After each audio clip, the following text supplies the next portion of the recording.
Anda masih bersama kami di iNews Siang. Pemirsa, seorang bocah berusia 13 tahun ditangkap polisi usai menghabisi nyawa temannya sendiri di Koja, Jakarta Utara. Penganiayaan berujung maut tersebut dipicu dari saling ejek di media sosial.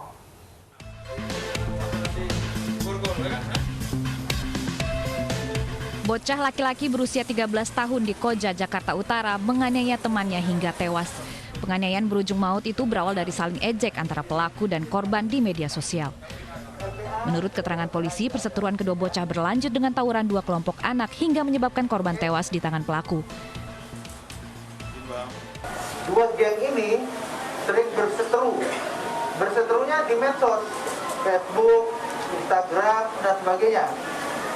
Karena sering berseteru, saling ejek di medsos, mereka berjanji merealisasikannya untuk berseteru di lapangan, artinya kopi darat, ketemu di darat. Kedepannya kami dari LPA Jakarta Utara menghimbau kepada masyarakat, terutama para orang tua, agar tetap mengawasi, mendidik, dan melihat perkembangan anaknya di luar rumah. Apalagi sekarang ini fenomena penggunaan medsos ini sangat cepat, gampang, dan sangat bebas. Untuk itu, kalau sudah terjadi seperti ini, Bapak dan Ibu selaku orang tua yang rugi. Hingga kini polisi masih memburu seorang pelaku lain yang diduga ikut menganiaya korban. Dari Jakarta, Vendra Kurniawan, iNews melaporkan. Bocah berusia 9 tahun berhasil lolos dari penculikan. Bocah nekat lompat dari motor penculik.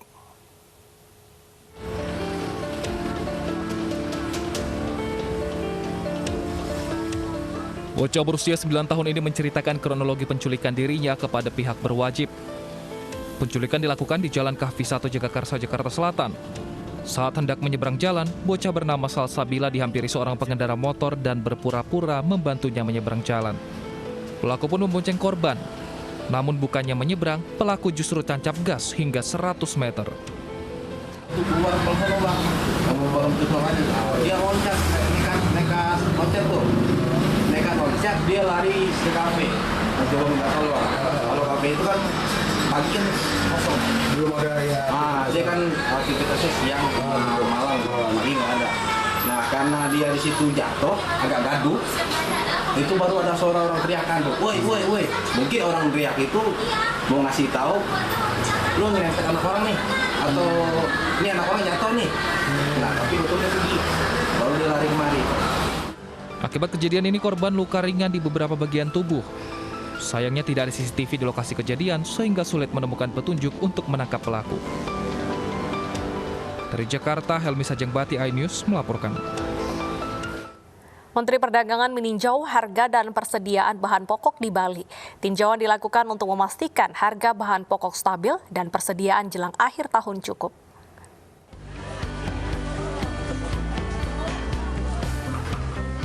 Saat libur Natal dan Tahun Baru, permintaan masyarakat terhadap kebutuhan makanan pokok diprediksi meningkat. Sementara cuaca yang mulai memasuki musim hujan diperkirakan akan mempengaruhi produksi bahan makanan pokok. Kontrol terhadap persediaan pun harus dilakukan.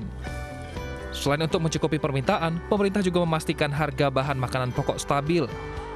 Namun di akhir November, pedagang dan pembeli mulai merasakan kenaikan harga meskipun belum signifikan. Nah, untuk harga-harga itu biar nggak terlalu drastis naiknya, kita kan juga ini di masa corona ini kita jualan agak-agak susah gitu. Kalau isi naik harga kan otomatis juga susah jualannya. Orang jadi tambah turun daya belinya gitu. Menteri Perdagangan Agus Suparmanto pun meninjau harga dan persediaan bahan makanan pokok di Pasar Badung, Bali. Menteri Perdagangan memastikan harga bahan makanan pokok akan stabil hingga akhir tahun. Kita terus menekan monitor supaya stok bahan baku ini bahan pokok cukup.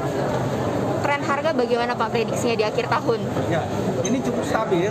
Tadi saya lihat juga ini harga stabil, ya, baik itu gula dengan kemudian ayam, daging, semuanya alhamdulillah harga normal dan stabil. Untuk memastikan kebutuhan pokok aman, Kementerian Perdagangan pun menggelar rapat koordinasi nasional di Bali bersama pengusaha agar bisa menjaga harga tetap stabil.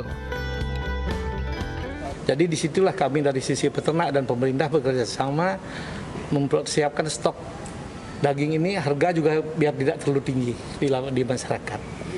Ini kita coba berbenah, walaupun saat ini kami dari sisi peternak juga sangat berat karena terjadinya peningkatan harga bibit ayam.